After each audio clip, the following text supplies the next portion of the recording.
Sobat Cuaners, kembali lagi di channel Profesor Cuan. Di video yang keempat ini, di part 4 ini saya akan membawakan topik tentang sukses dari trading atau judi binary option, flexing, dan kemungkinan praktek money laundering atau pencucian uang. Jadi kita di binary option ini di binary option ini kita samain dulu lah trading sama judi ini. Paman anggap saja kalau trading di binary option itu judi gitu, karena ya seperti kalau belum lihat video saya yang pertama, coba lihat, dan banyak penjelasannya di channel video lain seperti videonya Master Gema. Karena kenapa itu binary option disebut judi ya, karena nggak ada aset yang ditransaksikan sebenarnya. Ini trading di atau judi di binary option. Sebenarnya di part ini saya mau membahas tentang kisah sukses afiliatornya gitu, dan kemungkinan mereka melakukan praktek money laundering. Kan dari kisah-kisah mereka itu seperti mereka tuh dari tidak punya apa-apa gitu, nol sangat ya, kehidupannya tuh terpuruk gitu, nol. Terus mereka mengikuti trading mereka melakukan trading binary option, terus kekayaannya tuh langsung naik signifikan gitu guys. Dan ini kan ya tentu sangat menggiurkan orang lain loh kalau melihat kok bisa secepat itu gitu, dari tidak punya apa-apa mereka bisa sangat kaya raya gitu.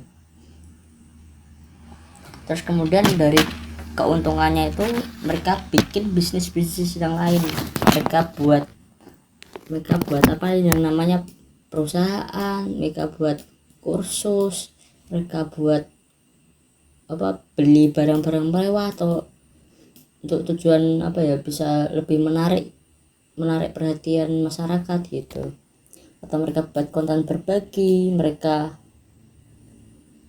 bikin brand, macam-macam lah. Ini macam-macam guys. Jadi dari nggak punya apa-apa terus masuk ke dunia binary option, untung dapat banyak, dibuat ngejalanin bisnis yang lain. Terus maksudnya apa profil? Bentar, sebelum masuk ke situ kita bahas tentang flexing dulu ya. Mereka kan para afiliatornya kan juga melakukan ini semua kan, pamer kekayaan, beli mobil ini itu, jet pribadi, beli barang-barang habis kayak ya tas-tas merek-merek LV, Gucci gitu kan, mahal-mahal kan. Terus jam tangan mahal kayak Rolex, Patek Philippe. Mereka juga bikin konten-konten berbagi seakan-akan mereka tuh uangnya nggak habis-habis juga gitu, mereka seperti mulia gitu. Terus mereka melakukan giveaway ke subscribernya, ke followernya di sosial media. Tentu kan hal ini tuh sangat menarik gitu. Maksudnya kalau misal kita bukan apa-apa, dengar kisahnya itu kayak ya wow, bisa ya seperti itu kayak gitu. Dan ini mungkin juga bagian dari promosi mereka gitu, promosi bisnis mereka gitu. Nah sekarang tentang potensi money laundering ya, pencucian uang. Kenapa saya katakan ini ada potensi melakukan pencucian uang? Ya kita coba berangkat dari definisi dulu lah, apa itu money laundering ya. Kita cari kita googling aja gitu, kita seperti riset sendiri gitu. Di sini kita cari pencucian uang adalah nih tak gedein. Pencucian uang adalah sesuatu upaya perbuatan untuk menyembunyikan atau menyamarkan asal-usul uang, dana, atau harta kekayaan hasil tindak pidana melalui berbagai transaksi keuangan, agar uang atau harta kekayaan tersebut tampak seolah-olah berasal dari kegiatan yang sah dan ilegal. Atau legal. Kok ilegal? Yang sah atau legal. Maksudnya ya ini kan hasil tindak pidana ya, Berarti kalau binary option itu judi, berarti ya harta-harta kekayaan orang-orang ini tuh dari hasil tidak pidana gitu, karena judi sendiri kan dilarang kan di pasal 303 KUHP kemarin. Jadi seperti itulah gambarannya. Berarti pencucian uang adalah praktek ya mencoba membersihkan uang agar seolah-olah itu tampak dari kegiatan yang sah gitu. Nah terus ini ada yang namanya tahapan pencucian uang. Yang pertama ada placement, yaitu tindakan menempatkan hasil kejahatan ke dalam aktivitas bisnis yang sah. Caranya ya bisa dengan membuat perusahaan-perusahaan boneka gitu. Terus yang kedua ada layering, yaitu tindakan yang mengubah bentuk aliran dana melalui transaksi keuangan yang kompleks dalam tujuan mempersulit pelacakan asal-usul dana. Caranya ya bisa dengan mentransfer ke perusahaan bonekanya, menciptakan faktur palsu, jual beli barang tradable seperti mobil mahal, karya seni maupun real estate. Karya seni ini bisa kayak lukisan, NFT, macam-macam guys. Ini juga kalau yang placement ini di kripto juga bisa guys, menjadi tempat untuk tahapan placement ini di kripto itu juga bisa. Terus yang ketiga integration, yaitu tindakan mengembalikan dana yang tampak sah atau bersih. Caranya bisa dengan melaporkan keuntungan yang tidak wajar perusahaan bonekanya atau mendapatkan gaji atas perusahaan bonekanya sendiri. Jadi perusahaan bonekanya itu seolah-olah orang tersebut itu mendapatkan keuntungan dari perusahaannya gitu, perusahaan yang didirikannya, padahal perusahaan tersebut perusahaan boneka gitu. Nah perusahaan boneka ini sering disebut dengan SPV atau Special Purpose Purpose guys, ini kurang R, Purpose Vehicle, yaitu perusahaan abal-abal yang didirikan dengan tujuan tertentu. Tidak ada aktivitas bisnis tapi terdaftar secara ilegal. Maksudnya tidak ada aktivitas bisnis ini, ya mungkin ada aktivitasnya cuma nggak wow, mesti keuntungannya ya standar-standar aja lah, nggak sampai bisa dibuat foya-foya gitu. Terus apa yang ini nih yang jadi dugaan sementara ini, apakah afiliator binary option itu melakukan money laundering? Ya mungkin bisa saja guys, mungkin bisa saja, bisa mungkin bisa tidak, karena dari ceritanya mereka sendiri itu mereka itu dari nol terus masuk kenal dunia trading binary option, mereka jadi kaya, terus mereka buat perusahaan-perusahaan, mereka ya dirikan perusahaan lah, bikin bisnis yang lain gitu.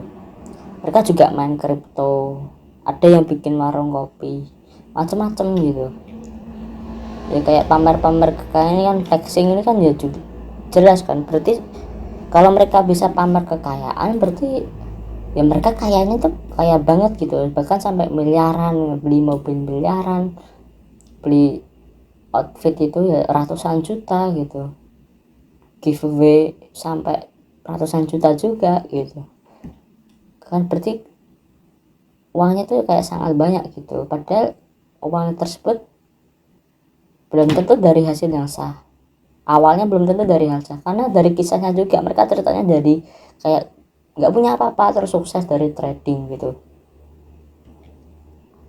Nah ini kayak terkait website pencucian uang ya guys ya, ini dari PPATK, ini kayak pengawas aliran transaksi keuangan. Nah kita coba ini cari ya.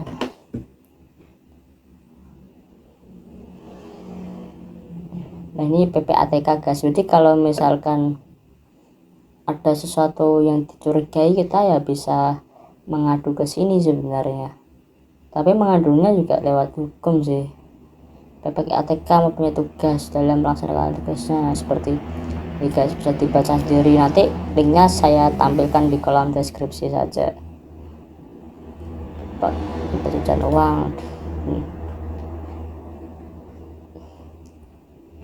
ya seperti inilah guys, ini PPATK. Berarti PPATK tuh kepanjangannya apa ya, lupa saya,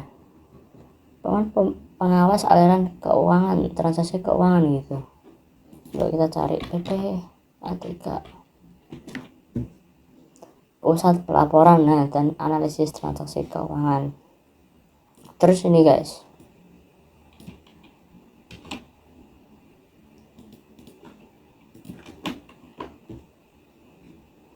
memahami transaksi keuangan yang mencurigakan ini dari website PPATK juga. Nah ini guys, tidak memiliki tujuan ekonomi dan bisnis yang mengatakan dalam jumlah relatif besar dan dilakukan secara berulang di luar kewajaran. Aktivitas transaksi nasabah di luar kebiasaan dan kewajaran gitu.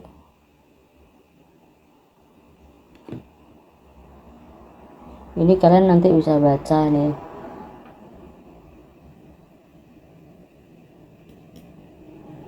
Jadi ya seperti ini gitu. Kayak ada nanti kalau misalkan tentang yang ini ya guys, tentang seperti tahapan ini di YouTube-nya PPATK kan juga ada sih perasaan. Biar kita cari ya, kita coba cari pencucian uang. Nah ini guys, nanti kalian bisa tonton di sini juga. Ini bagus penjelasannya. Ini juga bagus nih, saya juga lihat dari sini gitu di channelnya Bagi Ilmu. Ini dosen UGM guys yang punya YouTube-nya gitu, punya channel YouTube ini maksudnya. Jadi seperti itu guys. Kalau yang jadi pertanyaannya ya, apakah afiliator itu melakukan money laundering ya mungkin saja gitu, mungkin iya mungkin tidak gitu. Tapi yang jadi yang jadi menarik itu mereka tuh melakukan transaksi keuangan tuh yang mereka menggunakan uangnya tuh untuk beli barang yang sebenarnya nggak punya nilai produktif gitu, seperti mobil udah banyak ya, kalau kaya ya pokoknya gitulah guys. Jadi kayak ada kemungkinan mereka melakukan praktek money laundering karena binary option sendiri kan juga judi kan. Kalau judi juga ilegal di Indonesia. Ini hasil tindak pidana sebenarnya. Dan mereka berupaya kalau menyamarkan aliran dana tersebut tuh nggak dari binary option. Mereka bisa bilang dari kripto, ini dari perusahaannya, ini dari bisnisnya yang lain. Jadi seperti itu. Saya kira cukup video kali ini, penjelasan sudah berapa menit ini cukup panjang. Terima kasih, semoga bermanfaat. Jangan lupa share video ini, like dan subscribe agar kalian nanti dapat video yang selanjutnya. Sampai jumpa di video selanjutnya. Terima kasih.